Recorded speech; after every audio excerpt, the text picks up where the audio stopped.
ശരി. May I come in?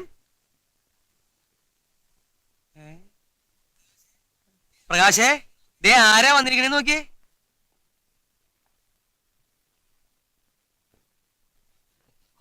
ഇതാര് കാഞ്ഞിരം കുറ്റിയോ? ആകെ ഒന്ന് വൃത്തിയായിട്ടുണ്ടല്ലോ, എന്ത് പറ്റി? സോറി, ഞാനിപ്പോ കാഞ്ഞിരംകുറ്റിയല്ല. ഇടക്ക് വെച്ച് പേരൊന്നും മാറ്റി. അതെന്താ? അതായത് ഈ കാഞ്ഞിരംകുറ്റി എന്ന് പറയുമ്പോൾ അതിലൊരല്പം കയ്പില്ലേ? ഉണ്ട്. എന്റെ കൃതികളിൽ ഉടനീളം വായനക്കാർക്ക് ഈ കയ്പ് അനുഭവപ്പെട്ടു. അത് കറക്റ്റാ. വായനക്കാർ നന്നാവാത്ത കാലത്തോളം ഈ സാഹിത്യ ലോകത്തിന് ഒരു ലക്ഷ്യം കിട്ടില്ല. അതുകൊണ്ട് ഞാൻ എഴുത്ത് നിർത്തി. അമൃതം ഖാദർ എന്ന പേരിൽ പുതിയ മേഖലകളിലേക്കാണ് എന്റെ കാൽവെപ്പ്. അതെന്താ, ദുബായിലേക്ക് പോവാണോ? ചേ, നിരൂപണം. അത് കൊള്ളാം, വലിയ അധ്വാനം ഇല്ലാത്ത പണിയാണല്ലോ. ആഹാ, അതിനാണ് അധ്വാനം. എഴുത്തുകാർക്ക് കണ്ണു കണ്ട് എന്തെങ്കിലും വാരികൾ ചെയ്താണ്ട് വായിച്ചാൽ മതി. ഇത് മുഴുവൻ വായിച്ച് മനസ്സിലാക്കി മറ്റുള്ള പുസ്തകങ്ങൾ റെഫർ ചെയ്ത് അതിലെ തെറ്റുകുറ്റങ്ങൾ മനസ്സിലാക്കി നിരൂപണം എഴുതാൻ ചില്ലറ പണിയാ. പഴയ പോലുള്ള പണിയാണോ? ഇത് വലിയ റിസ്ക് പിടിച്ച പണിയല്ലേ? മൂന്നത്തേക്ക് നല്ല പെട കിട്ടില്ലേ? ഇങ്ങനെ പെടട്ടാ ഞാൻ എന്താ പോക്കറ്റ് അടിക്കാൻ വന്ന? പോക്കിത്തരം പറഞ്ഞു കൊടുക്ക. എന്ത് മനസ്സിലാക്കിയിട്ടാണ് വർത്താനം പറഞ്ഞത്? ഞാനിപ്പോ ആരാന്നാ വിചാരിച്ചേ? താഴെ എന്നെ കാത്തിരിക്കുന്ന മനുഷ്യൻ ആരാന്നറിയോ? ജ്ഞാനപീഠ അവാർഡ് വാങ്ങിയ യണമ്പ്യാരാ. അയാളുടെ പുതിയ പുസ്തകം പ്രകാശനം ചെയ്യേണ്ടെന്ന് ഞാൻ അതിന് പോവുക. അതെ, പോണ വഴിക്കൊന്ന് കണ്ടുപോകാന്ന് വിചാരിച്ചപ്പോ തൊള്ളെ കൊള്ളാത്ത വർത്താനം പറഞ്ഞ ആളെ മേപ്പിട്ട് തരണം. ഇതേ ഒന്നരണ്ടെ ക്യാമറയും തൂക്കി നാട് നീങ്ങളെ ഷൂട്ട് ചെയ്ത് നടന്നിട്ട് ദൂരദർശനെ പറ്റിക്കുന്ന പണിയല്ല. മനസ്സിലായോ? ദൂരദർശനെ പറ്റിക്കാൻ നടക്കണത് നിന്റെ അച്ഛനാ. എന്താ ദേഷ്യം വന്ന? ദൂരദർശനെ പറഞ്ഞോണ്ടൊന്നല്ലടാ, എനിക്ക് ആ വൃത്തിയായിട്ടവനെ ഇഷ്ടല്ല. അതെ, പോണ്ടേ? ആ പോവാ, ഞാൻ റെഡി.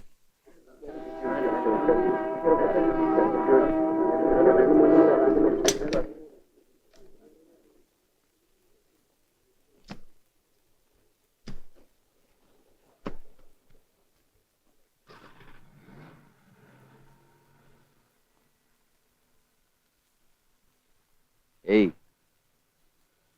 എന്താ കൂട്ടാ? എന്തു പറ്റി?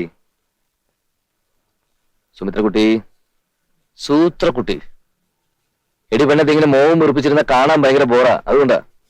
ഒന്ന് മിണ്ടായിരിക്കാവോ? ഓഹോ, കാര്യം ഭയങ്കര സീരിയസ് ആണല്ലോ. നീ കാര്യം എന്താന്ന് വെച്ചാ പറ, വെറുതെ മനുഷ്യനെ ടെൻഷൻ അടിപ്പിക്കാതെ. വീട്ടിലെത്തട്ടെ പറയാം ഞാൻ. എന്നാൽ എന്നോട് ഇങ്ങനെ ചെയ്യാൻ തോന്നിയല്ലോ.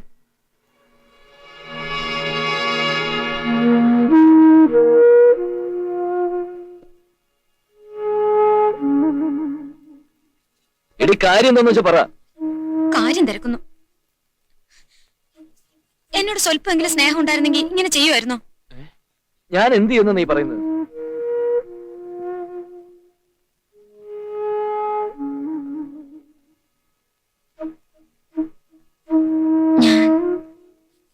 ഞാൻ ഗർഭിണിയാണ്. സത്യം? അയ്യോ പ്രകാശ്, പതുക്കെ. ഇങ്ങനെയൊന്നും ചെയ്യാൻ പാടില്ലല്ലേ? എടി കഴുതേ, ഈ ഒരു ഹാപ്പി ന്യൂസ് പറയാൻ വേണ്ടിട്ടാണോ നീ മൂക്കുപിഴിച്ചിലും കരച്ചിലൊക്കെ നടത്തിയത്? പിന്നെ എന്റെ പ്ലാൻ മുഴുവൻ തെറ്റിയില്ലേ? ഒരു വർഷം കഴിഞ്ഞ് നമ്മളൊന്ന് സെറ്റിൽഡ് ആയി. ഒരു സെറ്റിൽഡ് മിണ്ടി പോരുത്. പെട്ടെന്ന് ഒരുങ്ങ്, ഇന്ന് ഡിന്നർ പുറത്ത്. എന്റെ അനന്തരാവകാശി, ഈ ഭൂമിയിലെ മുഴുവൻ സ്നേഹവും തരാൻ തയ്യാറായി ഈ പിതാവുരത്തിന് ഇതാ ഇവിടെ കാത്തു നിൽക്കുകയാണ്. കൃഷ്ണയും നീയുമായിട്ടുള്ള ബന്ധത്തിന് നീ അതിന് എന്ത് പേരിട്ട് വിളിച്ചാലും ശരി, ഞാൻ എതിരൊന്നും നിന്നിട്ടില്ല.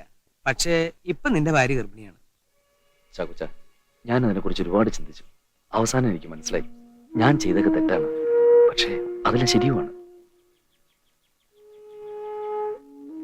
എന്ത് സംഭവിച്ചാലും ശരി, കൃഷ്ണയോട് ഞാൻ എല്ലാം തുറന്നു പറയാൻ പോവാ.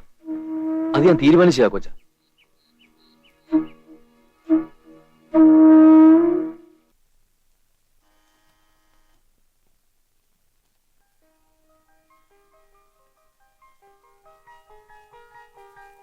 പ്രകാശ്, യെസ്, എനിക്കറിയായിരുന്നു. എന്ത്? പ്രകാശ് ആയിരിക്കുമെന്ന്. പ്രകാശ് ഇന്നിവിടെ വന്നേ പറ്റൂ. അതെന്താ അങ്ങനെ? ഞാൻ ആഗ്രഹിച്ച സമയത്തെല്ലാം പ്രകാശ് ഇവിടെ വന്നിട്ടുണ്ട്. കൃഷ്ണ, ഒന്ന് പുറത്തേക്ക് വരാമോ? കൃഷ്ണയോട് എനിക്ക് കുറച്ച് സംസാരിക്കാനുണ്ട്. Anything serious? യെസ്. ഓക്കെ, ഞാൻ വരാം, കേൾക്കാം. പക്ഷേ അതിനു മുൻപ് എനിക്കൊരു കൊച്ചു കാര്യം പറയാനുണ്ട്. എന്തത്?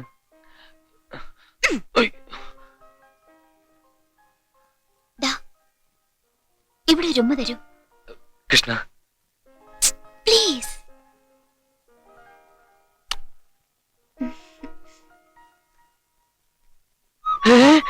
നീയും അതെന്താ നീയൊന്ന്? വേറെ ആരെ പ്രഗ്നന്റ് ആയിരിക്കുന്നത്? ഭാര്യ, എന്റെ ഭാര്യ കൃഷ്ണ. അച്ഛനവൻ പോകുന്നറിഞ്ഞിട്ട് റിയാക്ഷൻ ഇങ്ങനെയാണോ? പ്രകാശിന് സന്തോഷമില്ലേ? പിന്നെ സന്തോഷം കൊണ്ട് വാക്കുകൾ പുറത്തു വരുന്നില്ല. അച്ഛനവൻ പോകുന്നറിഞ്ഞതിന്റെ വെപ്രാളം നല്ല രസമുണ്ട്. പഴയ ശകുന്തളയുടെ ഒരു അവസ്ഥയിലാണ് ഞാൻ ഇന്ന്. കുഞ്ഞു പിറക്കുന്നതിന് മുൻപ് അച്ഛനും അമ്മയും ചെയ്യേണ്ട ഒരു കടമയുണ്ട്.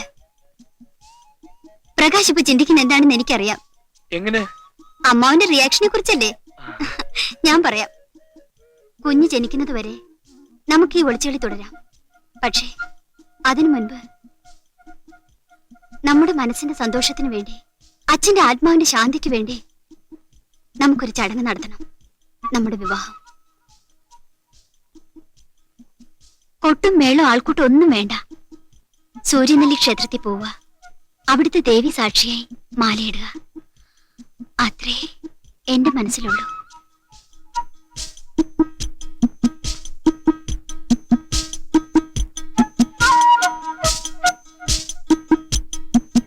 തീ കൊണ്ടുള്ള കളിയാ നീ കളിക്കണേ. എല്ലാം തുറന്നു പറയാന്ന് പറഞ്ഞു പോയിട്ട് അവിടെ ചെന്നപ്പോ നിന്നെ നാ ഇറങ്ങിപ്പോയോ? അവള് ഗർഭിണിയാണെന്ന് പറയുമ്പോ ഞാനത് എങ്ങനെ പറയും ചാക്കോച്ച? ഇനി എല്ലാം തുറന്നു പറഞ്ഞു എന്ന് വെക്കുക. ഞാൻ ഈ രാത്രി മനസമാനത്തോടെ കിടന്നുറങ്ങിന്നും വരും. പക്ഷേ രാവിലെ ഉണരുമ്പോ കേൾക്കുന്ന വാർത്ത എന്തായിരിക്കും അറിയോ? അവൾ ആത്മഹത്യ ചെയ്തെന്ന്. അപ്പൊ ഈ നിങ്ങൾ പോലും എന്നെ കുറ്റപ്പെടുത്തില്ലേ? അത് മാത്രമാണോ? മരണം വരെ ഒരു ദുസ്വപ്നം പോലെ ഇതെല്ലാം എന്നെ വേട്ടയാടില്ലേ? നീ ഇപ്പൊ എന്താ ചെയ്യാൻ പോണേ? അവളെ കല്യാണം കഴിക്കാൻ പോവാ? അതെ, അവളുടെ മനസ്സിന്റെ സന്തോഷത്തിന് വേണ്ടി എനിക്കത് ചെയ്തേ പറ്റൂ. സുമിത്ര എങ്ങാൻ ഇതറിയാൻ ഇടയായാൽ? ദയവ് ഇത് എന്നെ ഓർമ്മിപ്പിക്കരുത്. നിങ്ങൾ എന്റെ കൂടെ നിൽക്കണം. നിന്നേ പറ്റൂ. എന്റെ ദേവി മഹാമായി, നിനക്ക് മാത്രമേ എന്നെ രക്ഷിക്കാൻ പറ്റൂ. ഹ്യൂ. ശിവ ശിവ, എന്താ ഇത്? ഇന്ന് എന്തെങ്കിലും സംഭവിക്കുമല്ലോ. രാവിലെ എന്താ പതിവില്ലാതെ പ്രാർത്ഥനയൊക്കെ? ഇതെങ്ങോട്ടാ രാവിലെ? ഒന്ന് മാറി. പ്രകാശ്, ഇതെങ്ങോട്ടാ ഇത്ര തിരക്കിട്ട്? എനിക്ക് അത്യാവശ്യം മറ്റൊരു സ്ഥലം വരെ പോകാനുണ്ട്.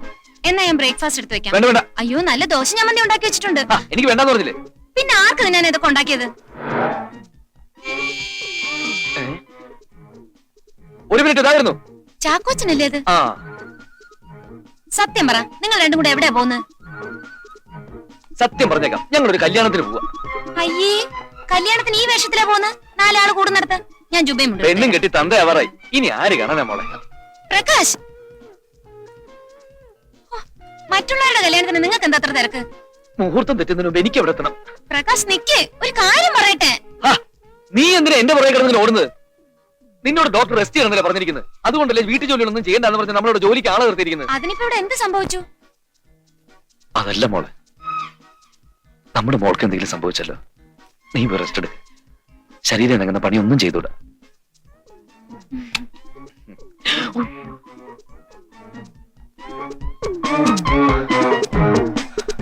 വിട്ടോ? ഈ നേരം വരെ എവിടെയായിരുന്നു നീ? ചാക്കോച്ചന്റെ ഡ്രസ്സല്ലേ അവിടെ? ആദ്യം ആ ഭസ്മം തുടങ്ങും.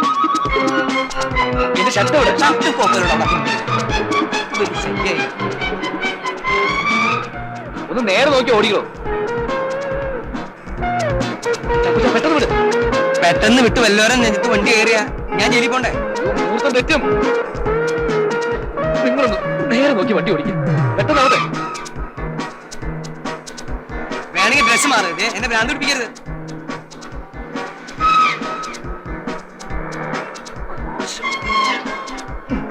ഓരോന്ന് വരുത്തി വെക്കുകയും ചെയ്യും, ബാക്കിയുള്ളവരൊന്ന് ചാവുകയും വേണം. നിങ്ങൾ പാചകം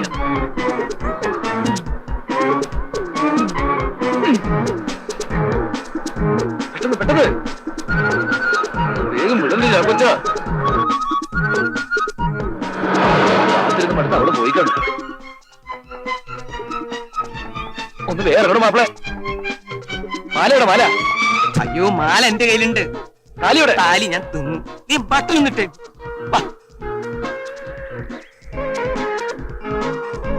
ഒന്ന് വേഗം നടക്കണോ? എനിക്ക് ഇങ്ങനെ നടക്കാനേ പറ്റൂ. നീ പോയി കെട്ട്. ഞാൻ ചൂടാവാതെ പോ. എപ്പോഴും ഇങ്ങനെ നടക്ക്. ഒയ്യോ, മൂർത്തി, ഏ? മൂർത്തി, മൂർത്തി. അപ്പൊ നിനക്ക് മൂത്രമൊഴിച്ചിട്ട് വരായിരുന്നില്ലേ? അതല്ല മൂർത്തി. മൂർത്തിയാ? ആ ആ. ഹലോ പ്രകാശ്, എങ്ങോട്ട് അമ്പലത്തിലേക്കാ? അല്ല, മാർക്കറ്റിലേക്ക് ഇത്തിരി മീൻ മേടിക്കാൻ നീ വരുന്ന. അല്ല, കയ്യില് മാലയൊക്കെ ആയിട്ട്. ഒരാള് ചത്തു, അടിയന്തരാണ് അയാളുടെ. എന്തോരം കാര്യങ്ങൾ അന്വേഷിക്കണേ. എനിക്ക് ഈ വക ആൾക്കാരെ ഞാൻ പറയാം, ഇഷ്ടമല്ല. മിസ്റ്റർ മൂർത്തി, ഞങ്ങളുടെ ഫ്രണ്ടിന്റെ മാരേജ് ഉണ്ട്. അപ്പൊ ആരും ഇല്ലാത്തതായതുകൊണ്ട് ഞങ്ങളാണ് നടത്തി ആ, കൊടുക്കുന്നത്. അത് പറഞ്ഞാ പോരാ, ഞാനും വരില്ല, ഞങ്ങൾ എല്ലാവരും കൂടെ. കാണുന്ന ആൾക്കാരുടെ കല്യാണം നടത്തിയുള്ള നിങ്ങളുടെ പണി. വൈകുന്നേരം മസ്കറ്റ് ഹോട്ടലിൽ പാർട്ടി ഉണ്ട്. അവിടെ ഒന്ന് വയറ് നിറച്ചിട്ട് ഞാൻ അടിക്കാം. മോളെ അച്ഛൻ ഇത്തിരി ബുദ്ധി പറഞ്ഞു കൊടുത്തേ. ആ, ഒന്ന് വേഗം വാണോ. താൻ എങ്ങോട്ടേക്കാ? ഇതിന്റെ ഉള്ളിലേക്ക് ഇത് അമ്പലം, ക്രിസ്ത്യാനികൾ കയറാൻ പാടില്ല. കേറി എന്താ ഉണ്ടാവുക? കയറി ഹിന്ദുക്കൾ തന്നെ തല്ലിക്കൊല്ലും. താലിയുടെ താലി എന്റെ അല്ലേ? ആ, ഇല്ലെന്ന്. ഞാൻ നേരത്തെ അവിടെ തന്നില്ലേ? എന്റെ ഇല്ല. എന്റെ ഇല്ല. ഞാൻ അങ്ങോട്ട് തന്നു. അതല്ലേ താലി. താലിവിടെ നിൽക്ക്.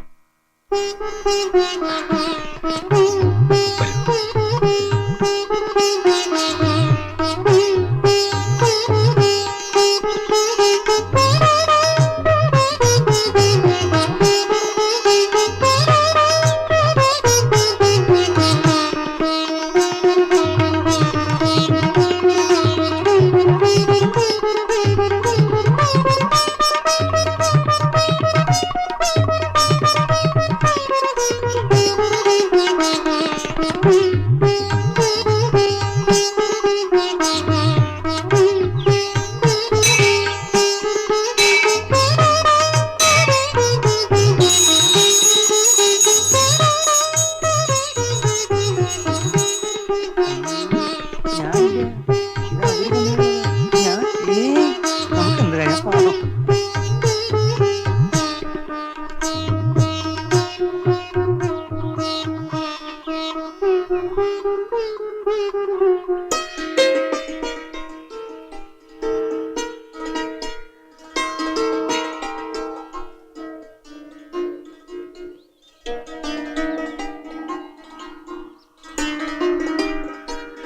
ഒന്ന് മാറിയാ കൊച്ചാ.